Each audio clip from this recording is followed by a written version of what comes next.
Okay, so I'm here with Nicole Carni, and you are out of? Charlotte, North Carolina. Charlotte, North Carolina. Okay, and how long have you been an arborist for? So I started working in arboriculture 6 years ago in August. 6 years ago in August. So your anniversary was in August? Yeah. How'd you get into it? Facebook. Really? Okay. Yeah, so I had a desk job. Yeah. It was in Minnesota, which is where I'm originally kind of from. Sweet, northern. Yeah. And I moved down to Charlotte, North Carolina for that company. The team dynamics were different, so it wasn't a cool job. It was like a project manager job. Okay. At a testing lab. The team in Minnesota I loved. The team in Charlotte was just not the same dynamic. Yeah. So I was like, when did I actually enjoy what I did for work? Not just like the workspace. Yeah. And it was landscaping in college. Okay. To pay the bills. So I was like, well, maybe I'll landscape and dig holes. Yeah. And then I super lucked out, and Heartwood Tree Service had a Facebook post that was like, ground to crown, learn how to climb trees and get paid for it. And I was like, that's a thing. And I applied, and I kind of lucked out because I play competitive rugby. Yep. And the owner of the company also played rugby. Yep. So he knew my attitude for embracing the suck probably existed. Yeah. That's a good crossover from that, isn't it? Yeah. So what else did you find from rugby that you brought over to arboriculture? I mean, basically that everybody, like the cool thing about rugby, which is funny because Clogger is in New Zealand, so obviously y'all know. Yeah. But it's, like there's a spot for every single body. Like every single type of person is capable of playing that sport. Yep. Everyone's valuable. Everyone's like got unique things that they can bring to the table. Mm-hmm. And I kind of feel like in arboriculture, it's the same like team dynamic where everyone can have a purpose. Yeah. And just because they're different purposes doesn't change the value of them. They're all necessary. Yeah, definitely. Just getting past the sound here. So last time I saw you was at Internationals, right? Yeah. And you were looking a little bit different back then. Tell me why you were looking a little bit different back then. So August of 2019. It was so long ago. Like it was a 2020 lifetime was ago. like the blip. Yep. For a lot of people. But anyways, so I was just about 5 months pregnant. 5 months. Yeah. And you were competing at Internationals. Yeah. Because there was nobody else from your chapter, right? Like, not that you didn't deserve the place. I mean, like, you just felt like you really had to hold it down, right? No, I mean, I was still climbing. I was still doing production work. Oh yeah. A week after that was like the last big removal that I did. Oh yeah. So I was like, I know I can compete. I was not stoked about like the 73-foot ascent. Oh yeah, that was a bit of a nightmare. I can't think of like the meters right now. It's like 23 meters. Something like that. It was a long ways. And I had like a gear snafu, so I actually ended up pulling an extra like 10 pounds of throw balls and rope up with me. But yeah, so I worked all through my pregnancy, and I was still climbing at that point in time. Yep. So I didn't really like think of it at that moment. Yeah. But I'm really glad that I still competed to show that like when you're pregnant, you're not like a fragile bomb. Like obviously pay attention to your body, and everybody's different. Yeah. But you can still like totally do the things with the stuff. Yeah. Was there anything that you had to alter like while you were pregnant? I mean, I remember you noticed it because you were in the work climb. Like I didn't go for the swing. I just walked it in and then walked it out. I think I did like a little like. Well, you know your limits. Yeah. So I was like, I'm not gonna go for a big old swing, because if I hit my belly, I don't know, like it would maybe injure the little monster inside me, but maybe it wouldn't. But it was like I can still safely climb this tree in a productive manner. So, did you have to alter the way that you did work? No. I I mean, really making sure my nutrition was on point. I normally always wear a camelback. Like the True Work ones are really great because they're super small. They got a little zipper pouch that I keep like RX bar, chapstick, saw tool in them. And then the saw tool doesn't stab my leg. Yeah. It's on my back. So just like really staying hydrated in the awesome Charlotte humidity and heat. Yep. And and normally I would fall asleep as soon as I hit the ground. I'd like drink some water and eat something and then just be sitting there and be asleep. Yeah, definitely. So I probably should have rested more, but it was cool. The first OB that I went to let me know that it was still okay to run chainsaws. Like the sound in your bellies for the baby is like just your heartbeat. So it's just like chainsaws is just a background noise. Yeah. She can probably sleep to the sounds of chainsaws So what's now. really cool is like we'll be watching I'll be watching an Instagram video from like Caitlin Treebean. Yeah. And my daughter Marley will hear the chainsaw and she like comes running and like watches it. Yeah. Oh, that's so cute. So hoping maybe she'll be a precision feller. I don't. That'd be so cool. You got high hopes for her. Yeah. I was like, ooh. And then like, okay, so you gave birth a few months after that, obviously, and then what was it like? What was getting back to work like? Did you get back to work pretty much right away, or what? So let's see. So Marley was born in January. Yep. And then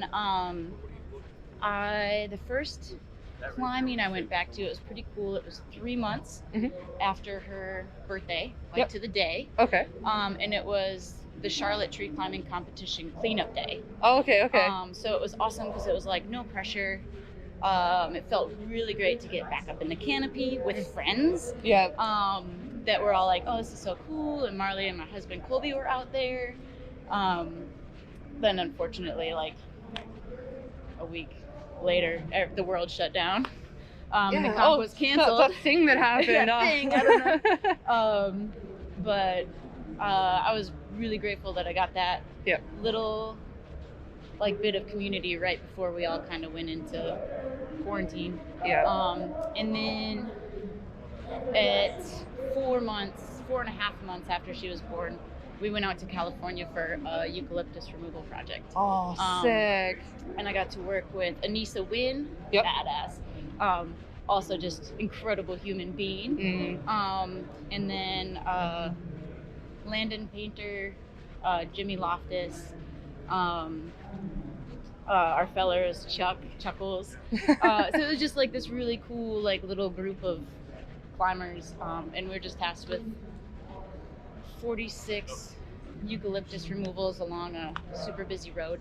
So we just all worked together, like we'd all each kind of do like a tree a day. Oh, nice. So it was, again, like highly productive, but with the teamwork, no one was like burning themselves out. So it was a really good, like, get back into it environment. Yeah, that's awesome. Minus the 110 degree. And I see that you got the monster on site all the time as well. Yeah. So now we're mostly working back in Charlotte. Yeah. In a contract with several companies, which is cool because flexibility. Yeah, flexibility with scheduling, getting to work with different people on the regular.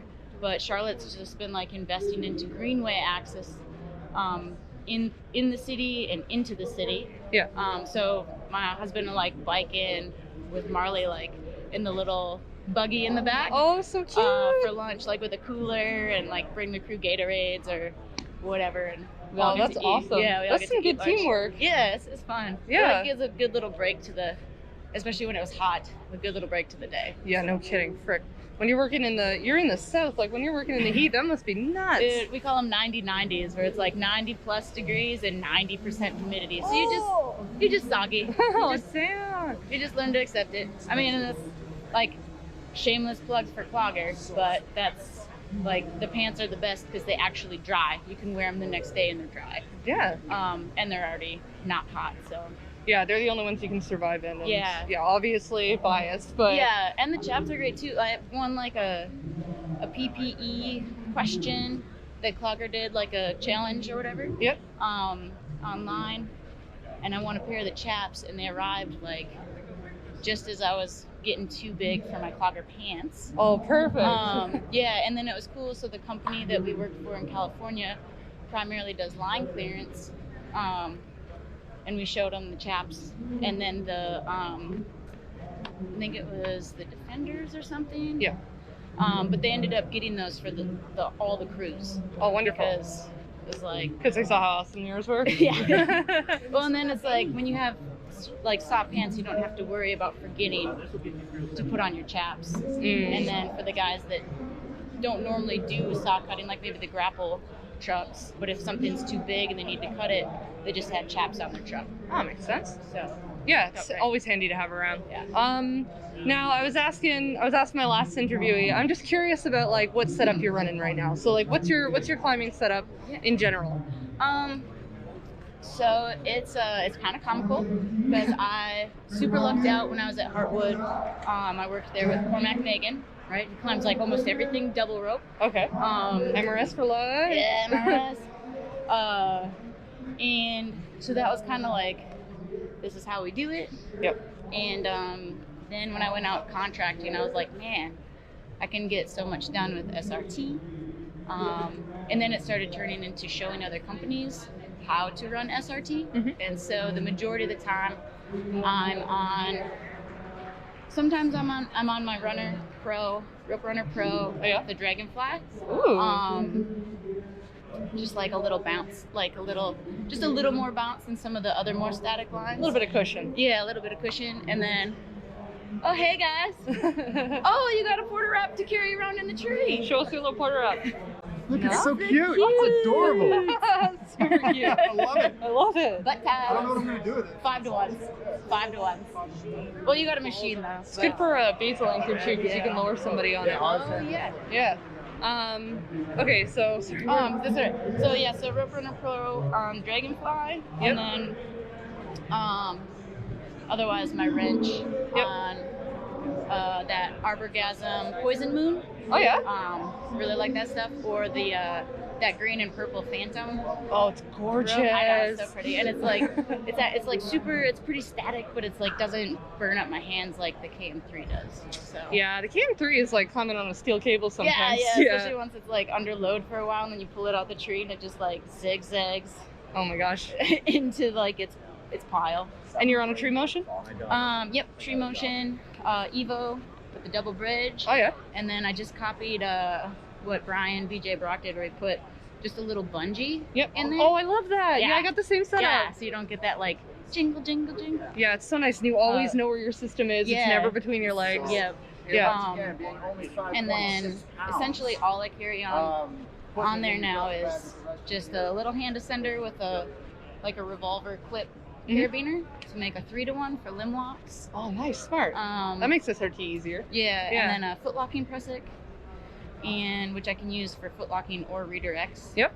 And then just like one other like prusik and a carabiner. So and a couple more carabiners and a ring or something. You're still foot locking. I'm trying to get back into it. Yeah. Good for fitness. It's great for fitness. I tried way too early after being preggers. Ooh. And I had like some pretty significant diastasis recti. So if you catch the preggers, look that up right away. I did a lot of like really tree climbing's already core intensive. Yeah. But there's like breathing exercises to help prevent your abdominal wall from literally separating. I could stick my fist. Oh no! Here. It's pretty gnarly. So just a thing to look out for. But it's rehabable. So mine is down to like a finger now, so it's normal. Awesome. This is probably stuff that like, you know, people who can't get pregnant, people who don't plan to get pregnant, people who have been or haven't been yet, like, you got to take care of your body regardless. Yeah, and regardless, so this is good information for just like taking care of yourself and keeping your climbing machine running. Yes, yeah, it's a tool. So same way like you warm up your truck before you leave the yard. Yep. You know, you got to take care of your body too. So. Well, you and your partner are super big into taking care of your bodies, obviously. Yeah. I don't know if you guys follow them on Instagram, but it's if like you want free workouts. Constant workouts. Yeah. Like try and post one a week. Oh, I love it. It's amazing. It's super inspiring. Yeah. What else did I want to ask you? Yeah, okay, so do you have any, like, this is kind of a big question, and you take it where you want. Do you have any, like, top-tier climbing memories, like, of your career? Like, it can be rec, it can be comp, it can be work. Like, what do you got? While I was in California, myself, Anissa Wynn, and then one of our friends and, like, coworker at the time, Jesus, we just call him Zeus. Oh, yeah. Garcia. God of the trees? Yeah, that would be great. We went for a hike up into the woods and climbed a significantly tall tree, just the three of us. Oh, nice. I'm not going to talk about what kind of tree it was or Yeah.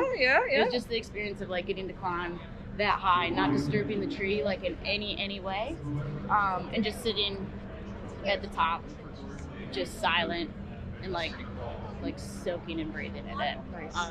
Still gives me goosebumps thinking about it.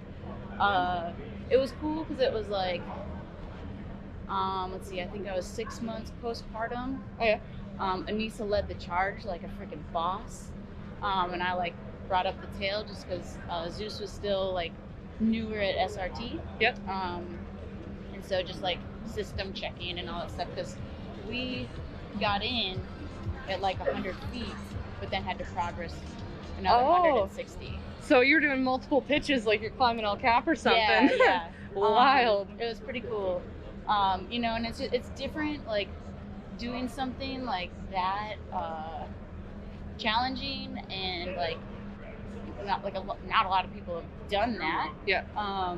But not knowing, like, there's no social media posts, like, you don't get to talk about it with everyone. Most of the people that maybe you could talk about now. Yeah, right. But they have, like, no idea what you're talking about. They're like, oh, that's cool. That must have been neat, you know. And you're like, that was life-changing. It was magical. It makes you realize, like, we're just very small on this planet. You know, collectively, hopefully we can still make a positive difference, but Here's hoping. like, Yeah. you know, shrinks the ego pretty good. Absolutely. To see how small you are, you're a little bug on the side of that tree. I am nothing. We're all the sheep. Yeah, but it's also, like, relieving in a way, like, to be like, you know what, the Earth's got me. Like, this is all bigger than me, and I don't have to worry about the big picture. Like, I'm just that little thing. And do you have any advice for particularly women, but, like, we'll just say newbies in general who are interested in this, but, like, might be a little bit nervous, or, you know, like, want to get into it but don't quite know what to do? Like, what would you tell them? I mean, it's a weird career, right? It defies a lot of limits that we've been, like, pre-programmed to have in our heads. Whether you're like a little kid, a woman, an adult, like, man trying to get in the corporate ladder or whatever, right? Like, it's pretty bizarre. Career choice, but I guess it's, like, kind of like I said earlier, is there's a spot for everybody. Yep. As long as you, like, actually, like, if you love trees, if you like challenges, like overcoming adversity, essentially, like, every day. Yep. And working as a team, you know, like, you're valuable. Find what your value is, and then know your worth. Like know your worth in that. Yeah. Yeah, we are valuable. It's like a lot of people find it very easy to, like, downplay what we do, like, in themselves. Like, to say, like, oh yeah, I don't deserve that, or I don't deserve this, or it's very easy to downplay your own skill. I hit that can on Thursday, so this is a lot of fun. Stoked about that. Oh yeah. So you've been having a good time at TCI? Yeah, it's my first time coming. You've never been before? I know. Oh, it's damn. kind of embarrassing. Oh, whatever. You're like every comp on the planet. Yeah, so, I'm at a lot of comps. So. Yeah. And that would be the other thing. Go to comps, or go to expos, or go to, like, jamborees. Go, like, meet other tree people outside of maybe that one little tree bubble that you have. Yeah. Because there's a lot less. Yeah, you gain a lot of perspective traveling. Yeah, and you learn new, like, weird little things. Yeah. So. What's your next, where are you going next? Do you have any plans coming up? Any comps coming up? Anything like that? So I just finished the Charlotte. Yep. And that was my last comp on my schedule for this year. Yep. So I'm probably going to start training. We have the Southern chapter, I think, coming up in March. Where's that going to be? Oh, it's okay. I want to say Knoxville, but that was where it just was. So, Oh yeah, um, it's a good venue. yeah, that's a beautiful venue. But I think it's gonna be somewhere different. So, Okay, cool. but yeah, training for that and hopefully building out our bus. Yep. We bought a bus for traveling. All fun. we already have our van. Yes. So, van life. These guys were living in a van with 2 people, 2 dogs, and a baby. Yeah, Like, yeah. goodness gracious. What was really comical is when it was like Colby, myself, and the 2 dogs, but I was like 8 months pregnant, like climbing into the van and then climbing up into the bed and then waking up at like 1 in to go pee and having to like go out in the woods. waddle out in the woods and pee. I just I'm buying but stuff and I'm just it's sitting in the seats. it's When I get back, I just have them ready. pick your heart, I guess. That's awesome. It's cool. Well, okay, I don't have any more questions for you, I don't think. I want to thank you for your time. Yeah. This is where it gets all awkward because I don't do interviews. And That's all right. I don't do interviews either. yeah, no, well, thank you for doing this one with me. And I think it was fun that we got to do it like this. Got to hopefully give you guys people. got to see how much stuff is in here. Yeah, this place is enormous, and this is actually a toned down version of TCI compared to what I've seen in the past. So yeah, get out there, keep climbing trees, and thank you for joining me. Yeah. Thank you guys. Bye.